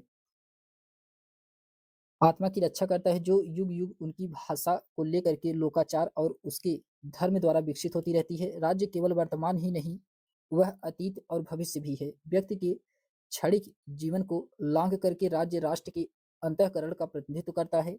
ये राज्य नागरिकों को राज्य क्या करता है? नागरिकों को नागरिकता की शिक्षा देता है। वह उन्हें उनका उद्देश्य बतलाता है, उन्हें एकता से प्रेरित करता है। वह भावी संतान को कला, विज्ञान, कानून तथा मानव संगठन के क्षेत्र में मानवीय मस्तिष्क ने जो सफलताएं प्राप्त की है, उन्हें विरासत के रूप में देता है। उनमें मानव के नैतिक तथा बौद्धिक जीवन की समस्त अभिव्यक्तियों का योग है। इसी आधार पर मुसोलिनी का यह कथन है कि प्रत्येक चीज राज्य के लिए है, राज्य के विरुद्ध कोई चीज नहीं है, यह राज्य के बाहर कुछ भी नहीं है। फिर उसके बाद आता है क्वेश्चन नंबर 803 है, सॉरी क्वेश्चन नंबर 903 है। फांसीवादियों के अनुसार जनतंत्र का सर्वाधिक वास्तविक रूप निम्न में से किसके द्वारा चलाई जाने वाली सरकार में पाया जाता है? ये 903 का इसमें राइट आंसर होगा अभिजात वर्ग में। ऑप्शन नंबर इसका फर्स्ट वाला राइट आंसर होगा अभिजात वर्ग में। इसके एक्सप्लेनेशन दिया गया है कि फांसीवाद का अर्थ वास्तव में उन तानास तानाशाहीपूर्ण शासनों से समझा जाता है जो मुसोलिनी के नेतृत्व में 1922 में इटली में स्थापित हुई थी। यह सर्वाधिकारवादी राज्य का सिद्धांत है। फांसीवाद संकट में फंसे पूंजीवादी वर्ग की विचारधारा है, इसीलिए फांसीवादियों के अनुसार जनतंत्र का सर्वाधिक वास्तविक रूप अभिजात वर्ग के द्वारा चलाई जाने वाली सरकार में पाया जाता है। फिर उसके बाद क्वेश्चन नंबर 904 है कि नाजीवाद का जनक था। तो नाजीवाद का जनक कौन है? 904 का इसमें राइट आंसर होगा हिटलर है। ऑप्शन नंबर इसका सी वाला राइट आंसर होगा हिटलर है। इसके एक्सप्लेनेशन दिया गया है कि 1920 ईस्वी में हिटलर ने नेशनल सोशलिस्ट पार्टी या नाजी दल की स्थापना की है। जर्मन वर्कर्स पार्टी की संस्थापक हिटलर था। 1933 में हिटलर जर्मनी का प्रधानमंत्री बना और एक राष्ट्र का एक नेता नारा दिया। क्वेश्चन नंबर 905 है कि इटली में फासीवादी का उदय का परिणाम था। तो इसका परिणाम क्या था? तो 905 का इसमें राइट आंसर होगा प्रथम विश्व युद्ध का। प्रथम विश्व युद्ध का ऑप्शन वर्ष का बी वाला राइट आंसर होगा प्रथम विश्व युद्ध का। इसके आंसर दिया गया कि इटली में फासिज्म की विजय न तो चुनाव में जीत का परिणाम थी, न ही जन विद्रोह का। इटली का शासन फास फास्टिस्टों को लिए सौंप दिया गया था। वहां का शासक वर्ग जनतंत्र और समाजवाद को अपनी सत्ता के लिए खतरा समझने लगा था। फिर उसके बाद आता है क्वेश्चन नंबर 906 है कि फांसीवाद निम्नलिखित में से किस एक सिद्धांत का समर्थन नहीं करता है? तो किसका ये समर्थन नहीं करता है? तो इसका राइट आंसर होगा ये सर्वहार का तानाशाही का। सर्वहार का तानाशाही का ये समर्थन नहीं करता है। ऑप्शन नंबर का सी वाला राइट आंसर होगा। इसके एक्सप्लेनेशन दिया गया है कि फांसीवाद उदारवाद व समाजवाद दोनों का विरोधी सिद्धांत है। यह सर्वहार की तानाशाही का समर्थन नहीं करता है। सर्वहार की तानाशाही मार्क्सवाद से संबंधित है। क्वेश्चन नंबर 907 है कि निम्नलिखित में से फांसीवाद की विशेषता कौन सी नहीं है? तो फांसीवाद की विशेषता इसमें से कौन सी नहीं है? यह अंतर्राष्ट्रीय कानूनों में पूरी निष्ठा रखता है। ये जो कि इसमें क्या है? नहीं है। ऑप्शन नंबर का डी वाला राइट आंसर होगा। फिर उसके बाद आता है इसके एक्सप्लेनेशन दिया गया है कि फांसीवाद साम्राज्यवाद में विश्वास करता है, पर यह अंतर्राष्ट्रीय कानून में निष्ठा नहीं रखता है। फिर उसके बाद आता है क्वेश्चन नंबर 908 है कि सभी कुछ राज्य में निहित है, राज्य से बाहर कुछ भी नहीं है, राज्य ही सर्वोपर है। यह विशेषता कहाँ दिखाई देती है? ये विशेषता सर्वाधिकारवाद में दिखाई देती है। ऑप्शन नंबर का डी वाला राइट आंसर होगा। फिर उसके बाद आता है इसके एक्सप्लेनेशन दिया गया है कि सभी कुछ राज्य में निहित है, राज्य से बाहर कुछ भी नहीं है, राज्य ही सर्वोपर है। यह विशेषता सर्वाधिकारवाद में दृष्टिगोचर होती है। क्वेश्चन नंबर 909 है कि निम्नलिखित में से किसने फांसीवाद के सिद्धांत का वर्णन इस रूप में किया है कि वह समाजवाद का राष्ट्रवादी रूप है? तो 909 का इसमें राइट आंसर होगा अल्फ्रेडो अल्फ्रेडो रोक्को का है। ऑप्शन नंबर का सी वाला राइट आंसर होगा। इसके एक्सप्लेनेशन दिया गया कि अल्फ्रेडो रोक्को ने फांसीवाद के सिद्धांत का वर्णन इस रूप में किया है कि वह समाजवाद का राष्ट्रवादी रूप है, जबकि फांसीवाद संकट में फंसे पूंजीवादी विचारधारा होने के कारण समाजवाद का सख्त विरोधी है। फिर उसके बाद क्वेश्चन नंबर 910 है कि निम्नलिखित में से कौन सी विशेषता फांसीवाद में पाई जाती है? तो कौन सी विशेषता फांसीवाद में पाई जाती है? तो प्रजातंत्र का विरोधी, प्रजातंत्र का विरोधी है। ऑप्शन नंबर का फर्स्ट वाला राइट आंसर होगा। इसके एक्सप्लेनेशन दिया गया है कि फांसीवाद प्रजातंत्र का विरोधी है, इसके साथ ही साथ अंतर्राष्ट्रीयवाद एवं समाजवाद का भी विरोध करता है तथा राज्य को साध्य मानता है।